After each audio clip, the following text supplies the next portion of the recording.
judgment. So what we're going to do is we're going to have a look at, specifically speaking, why we choose to judge and the limitations that judgment have on us when we choose to resignate to its perception field. So to dive a little bit deep, we must look at judgment and the perception field as an existence of skepticism. And the skepticism is coming from a source or a frequency of which it chooses to, it ultimately what it does is it gives us like a trail.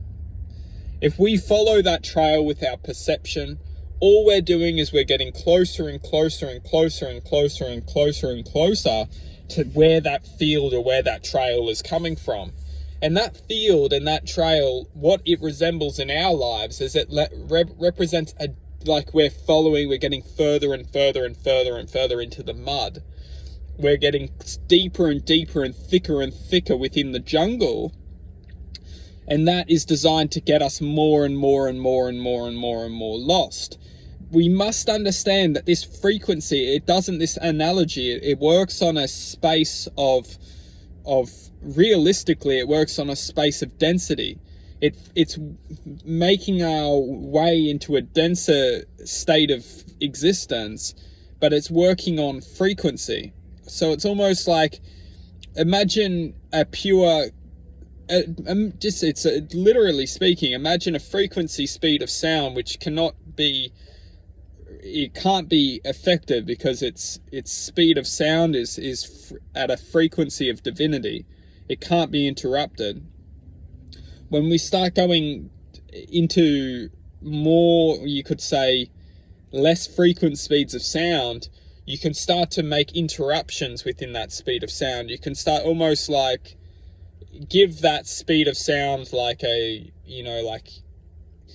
the biggest thing to just focus the attention on is if you can lead something down the path of skepticism, eventually you can convince that existence of anything you want to exist, anything you want to manifest within that existence, as long as you lead that existence into the frequency of the unknown, that frequency then becomes the unknown. Now, what I'm referring to the unknown is I'm talking about the true self.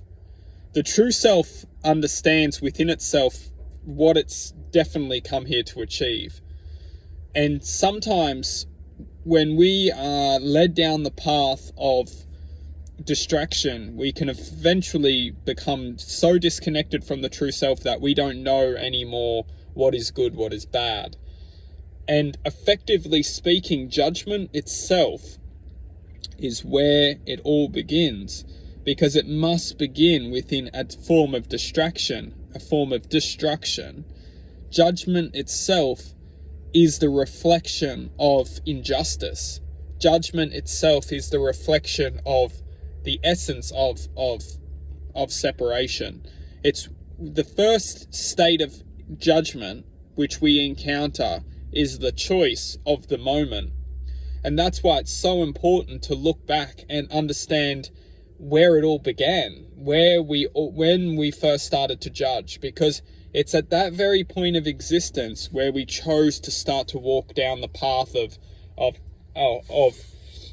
judgment. And as long as we're judging in our lives, we are walking against the true self. The true self doesn't judge, because the true self knows that judgment is only the destruction in our lives. Even if someone is causing pain and suffering for us, that's our problem. That's not their problem. But because we're judging them, we're automatically making it their problem, which is causing us a problem.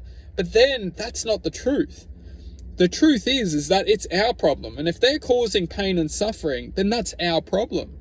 It's not our place to judge them, because they're here to give us this learning experience. It's a positive.